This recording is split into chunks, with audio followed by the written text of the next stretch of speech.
ወይዘሮ ማርታ ሰላምን እንዳይሆን አድርጋ ከመኪና ውስጥ ደበደበቻት።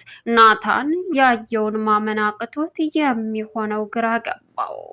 ወይዘሮ ማርታ ሰላምን ስጋን ዘልዝላ ብትበላት ደስተኛ ነበረች።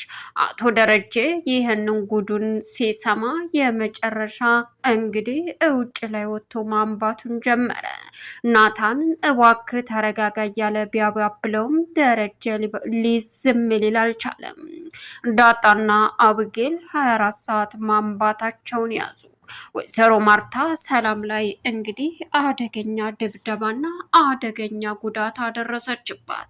ወይዘሮ ማርታ ዝምታዋን ሰብራ አሁን ላይ ሰላም ላይ ማድረግ ያለባትን ነገር በሙሉ አድርጋ ትገኛለች። ሰላም እንግዲህ በፍርሃት ወደ መኪናው ስትገባ እየተንቀጠቀጠች ባለችበት ሰዓትም ወይዘሮ ማርታ እንግዲህ ንደቷንና በሰራተኛዋ መካዷን ስትረዳ መቋቋም አጥቷት የመጨረሻ በንደት ላይ ንደት አሁን ላይ ሰላምን የንደቷ መወጫ አድርጋ እንዳይሆን አድርጋ ሰጠየቻት። ሰላም እንግዲህ በእርግጥ ዳጣም ደውላ ምን እያልሽ ነው እማዬ? ምንድን ነው የምትፈልጊው እባክሽን ብትላትም እሷም የመለሰችላት መልስ አያገባሽም፣ እኔ በመጣችበት መልሳታለሁ ስትላትም አንቺ ምን ሆነሽ ነው በማለትም ጠያቂዋን ዳጣ ቀጥላ ነበር። ሰላም መድኃኒት ነግራታለች አቃላይ አላልሽም ወይ?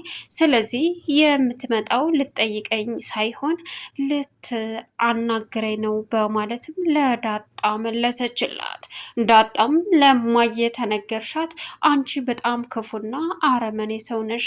ይህ ሁሉ ማድረግሽ ሳያንስ ጭራሽ ደግሞ የልጅ አባት ነው ብለሽ ከተናገርሽ እኔ የመጨረሻሽ ነው መልሻት ስትላትም በፍጹም ይህም ማድረግ አልችልም እውነታውን እነግራታለሁ ብላ ወይዘሮ ማርታ እንግዲህ ለሰላም ደውላላት መኪናው ስትገባ ናታን በእርግጥ ሰላምን ማየት አልፈለገም።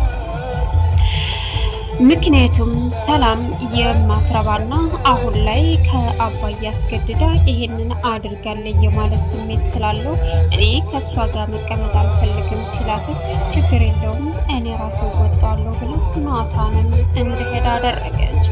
የሚያሳዝነው ነገር ወይዘሮ ማርታ ማንም ሊያስቆማት አልቻለም። ከንደቷ የምትፈልገውን በቀል አሁን ላይ ከሰላም ላይ ንደቷን አበዳባት ትገኛለች።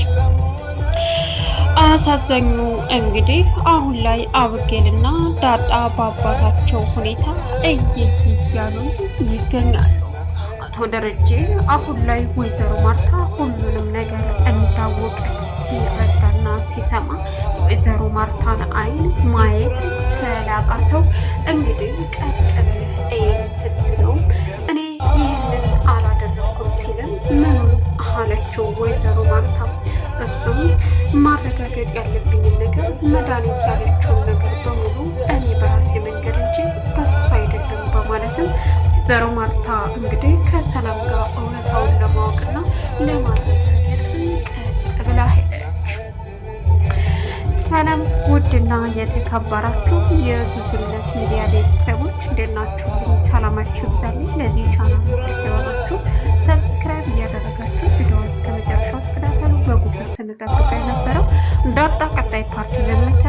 የአቶ ደረጀና የቤተሰቡ ፍጻሜ እጅግ በጣም በሚያሳዝንና ልብ በሚነካ ሁኔታ እየተስተናገደ ይገኛል። ሰላም በእርግጥ እሷ ይህን ሁሉ ክህደት ካደረገች በኋላም በፍጹም ልታፍር ሲገባት፣ ነገር ግን ከወይዘሮ ማርታ ላይ በድፍረት በመቅረቧ የራሷን ዋጋ እያገኘች ትገኛለች። አሁን ላይ ሰላም ሁሉንም እውነት አናገራለሁ ብላ ወደ መኪና በመሄዷ እንዲሁም ደግሞ ወይዘሮ ማርታ ቤቢስ ብላ ስትጠይቃት ግቢ በማለትም ወይዘሮ ማርታ ከጋቤና ተነስታ ወደ ሰላም በመሄድም እንግዲህ የመሰላትን ለመጠየቅ ሳይሆን አሁን ላይ ወደደችም ጠላችም ሰላም ማድረግ ያለባትን ነገር እንድትነግራት ፈልጋለች። አባዬ የሆነ ነገር ሆኗል እያለች ስጋት የገባት ኤቢ እንደዚህ የአንቺ እናት መሆን ማለት መድኃኒት የነገረቻት ለማዬ የአንቺ ከአባዬ መወለድሽን ከሆነ እንዴት ብላ ዝም ትላለች? አላቅም፣ እንደሱ አይመስለኝም ኤቢ። እና ምንድን ነው? እኔ እኮ ግራ ገባኝ ዳጣ። እሱን አላውቅም፣ ምን እንደተፈጠረ ባላውቅም መድኃኒት የሆነ ነገር አድርጋለች። ስለዚህ አባዬ እኮ እየተጨነቀ በቃ ሂጅ ላናግረው ስትልም በፍጹም እንደዛ ልታረጊያችም ኤቢ። እሱ ከፈለገ ልትረጂው ትችያለሽ፣ ነገር ግን በፍጹም እንደዛ ማድረግ የለብሽ። አባዬ ሆን ብቻውን መሆን የሚፈልገው አላት። እሺ እኔ እኮ ጨነቀኝ፣ አባዬ በዚህ ልክ ተጨንቆ ያውቃል አለች ኤቢ።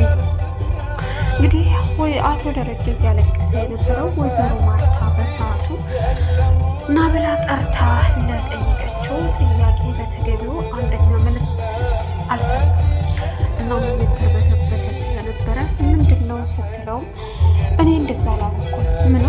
ምንድን ያደረኩ መድኃኒት ያለችው ነገር እንደታወቅ ለአንተ ነግረህ ነበር? አዎ በጣም ስለምጠላኝና ህይወታችንን ለመበጥበጥ ነው ሲላትም እሷ ስላለች ሳይሆን እኔ በራሴ መንገድ ሁሉንም ማጣቶች ይደርስበታል። እውነት አንተ ከሰራተኛ ልጅ ካልወለድክ እኔ ራሴ ተንበርክኬ ይቅርታ ጠይቃለሁ። ከዛ አንተ የፈለግከውን የባርነት ቅጣትን ትቀጣኛለህ። ማንኛውንም ቅጣትን ለመቀበል ዝግጁ እሆናለሁ።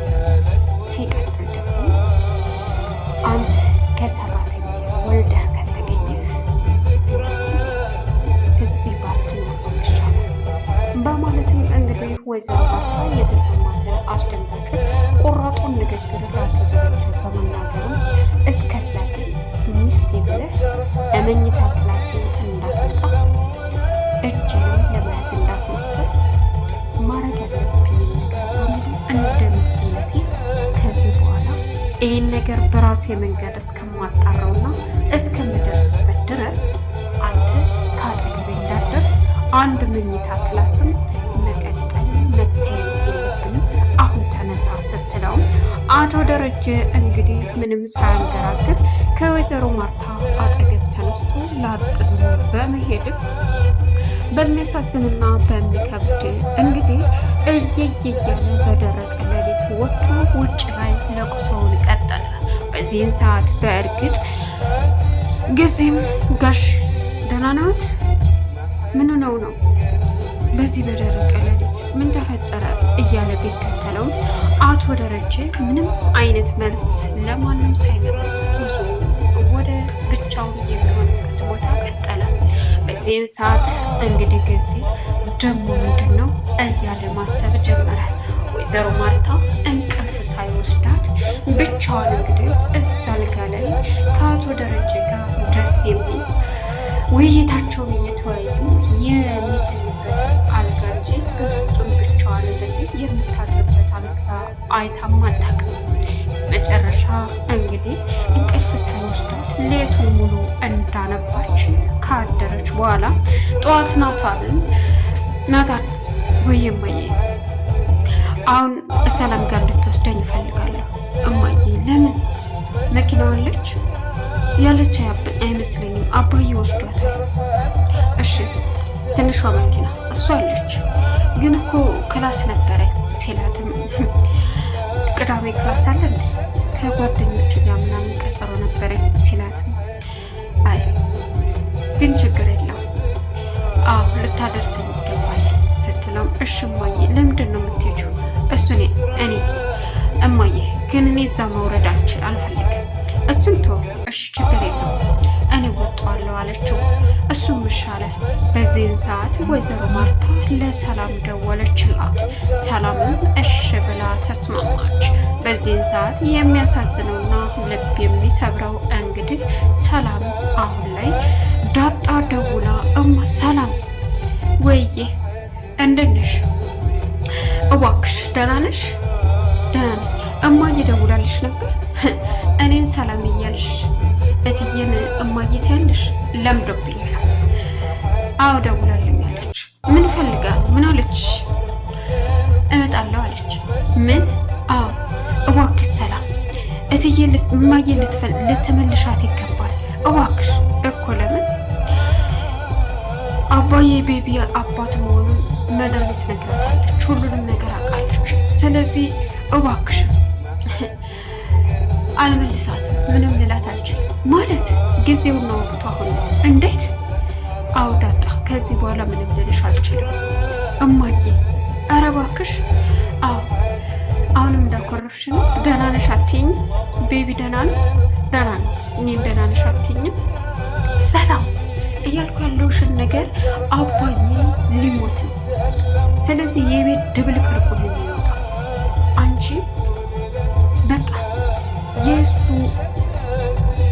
እንዳልሆነ ንገሪያት፣ አስረጃት፣ አሳምኛት ስትላትም አላደርገውም ጊዜ ሁሉ ዳጣ ደግሞ ጥለሽኝ እሄዳለሁ። እኔ ስላላሳደጉሽ ጥለሽ እሄዳለሁ። ምን አደርጋለሁ ነገርሽ ምትረብሽ እናትሽ እኮ የወለድኩሽ እኮ እኔ ነው ገባሽ? እያለች እንግዲህ አሁን ላይ ሰላም ዳጣን ለማሸማቀቅ ሞከረች። እማዬ ሰላም አሁን ሌላው ትለሽ እማዬ የምትልሽን ነገር አታድርጊ ስትላትም ሲጀምር መድኃኒት ነግራታለች አውቃለሁ ያላሽም እንዴ? ሲቀጥል ደግሞ እኔ ማድረግ ያለብኝ ነገር አደርጋለሁ። ስላወቀችና ስለሰማች ሁሉንም እውነታ እኔ ራሴ ነግራታለሁ። በቃ አለቀ። ምን? አዎ ጊዜው አሁን ነው። አባዬ ይሞታል ስትላትም አይሞትም። ለምን ይሞታል?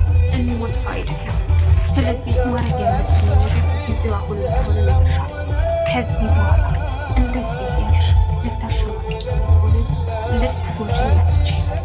በቃ ልጄን ስርዓትሽን ይዘሽ መኖር አለብሽ፣ ካልሆነ ግን ሌላ ችግር ይፈጠራል በማለትም እንግዲህ ዳጣ ጆሮ ላይ ስትዘጋባት ጨራሽ ስትዘጋቸው ወይኔ ጉዴ፣ ቆይ ምን እየሆነች ሂድ እያለች ዳጣ በቃ ይሄ ቤት ድብልቅልቅ ወጣ፣ አባዬ በቃ አለቀለት፣ ወይኔ ጉዴ ምን ይሻለኛል እያለች እንግዲህ አሁን ላይ ዳጣ እየየ ብላ ማልቀሷን ጀመረች።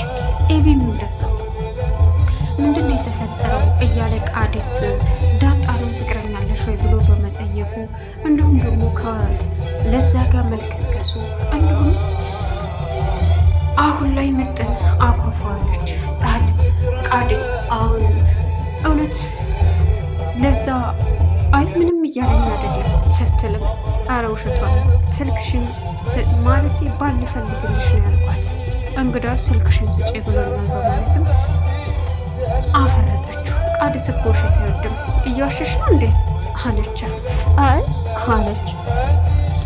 ሌላው እንግዲህ አሁን ላይ አቶ ደረጀ ናታን ለደረጀ ደውሎ አባዬ እማዬ ከሰላም ጋር ነው፣ እባክህን አስቁማት፣ የሆነ ነገር አድርግ እባክህ ሲለው ለሰላም ደውልና ምንም ነገር እንዳትል በቃ ተዋቸው፣ ከዚህ በላይ ከብዶኛል ናታን፣ ምንም ማድረግ አልችልም፣ ምንም ልል አልችልም፣ ስለዚህ ማርታ ሁሉንም ነገር አውቃለች በማለትም ለናታን መለሰለት። ኧረ አባዬ በፈጠረ አለው።